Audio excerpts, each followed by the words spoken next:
Hello, Year 5. I hope you're all well. Well done for the effort you did on the plant test. I'm sorry I had to give you a test at the beginning of the week, but I thought we've done so much work on plants, it might be nice to just see how you're doing. Don't worry about your result. I was very pleased with all of your results.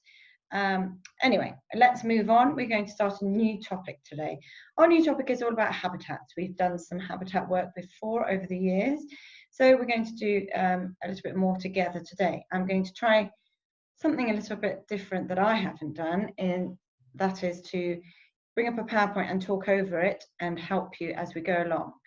There may be tasks I ask you to do. If that is the case, can you pause the video and then do the task and then unpause it so that you can see what the next bit is. So I'm going to share the screen with you and hopefully this will work. Let's have a look then. And let's share this one. Here we are. And oh, look, you can see me in the corner. Isn't that nice? So let's start off with this, habitats in Year 5. Today, our learning objective is to explain what a habitat is. You're going to write this in your books in a minute and answer these 3 questions. So the new topic title will be habitat, today's date. Here's the learning objective. And here are 3 questions I want you to answer. First one, what are they? What is a habitat? Can you give me some examples? Write those down. What do they need to provide? So what do they need to have in them for the organisms to live there? And so you need to pause the video now so that you can complete those in your books. When you have finished that, you can unpause and we'll move on to the next slide now. So a habitat is a place where a plant or animal, which is an organism, lives.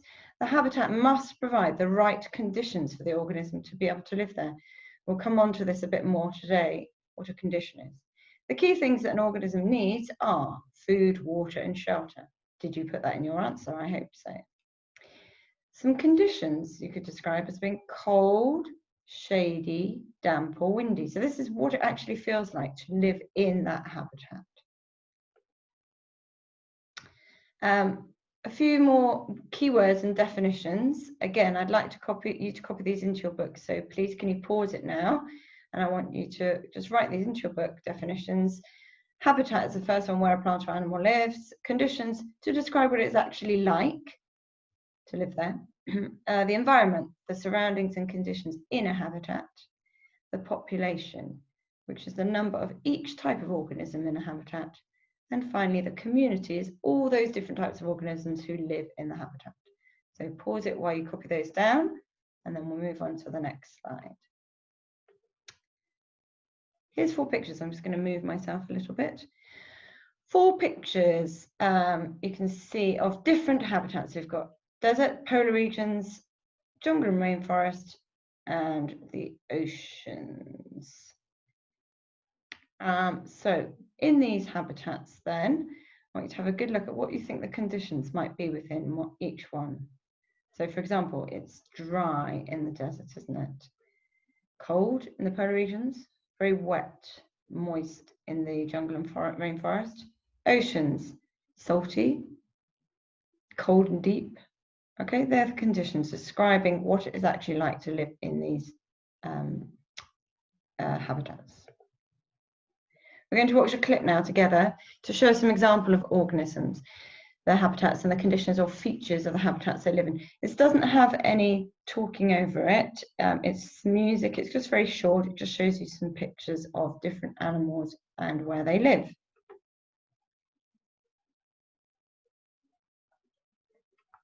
Let's just open it up, and here it is. Dung beetle, some lizard,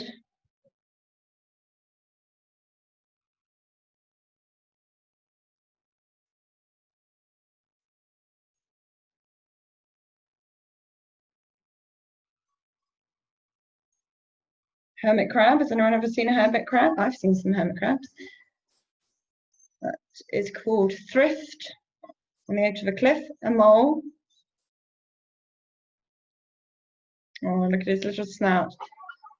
Look at these. Where are they living? In the cracks of the pavement, in the wall.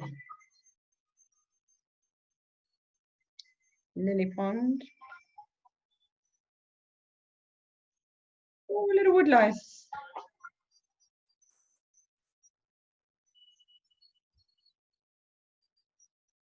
We got a tree. How is it living on a wall? And they're living at a train station. These are just some examples of different organisms living in different habitats. Let's go back to where we were. Next slide.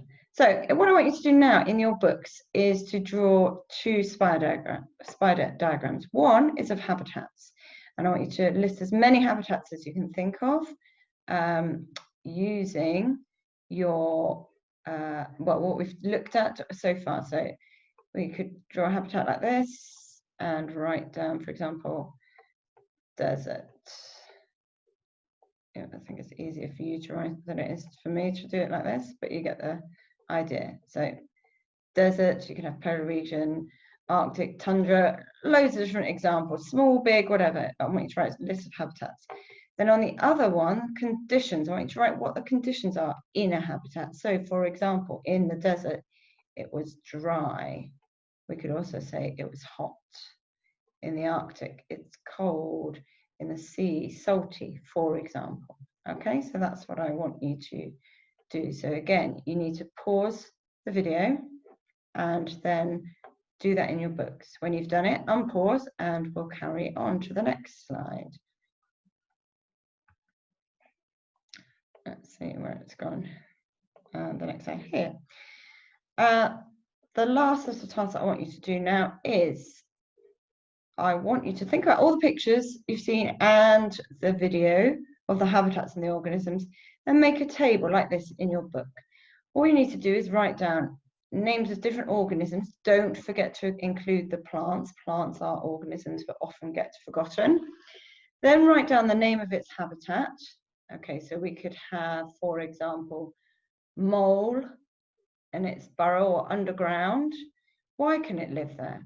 So why can it live there? Because it can cope with the cold in the ground, or it can dig holes to live underground, or it hasn't got very good eyesight, so it needs to be in the dark, for example. Okay, so I want you to choose the 6 different organisms. Don't forget plants, and do the habitat and why it can live there.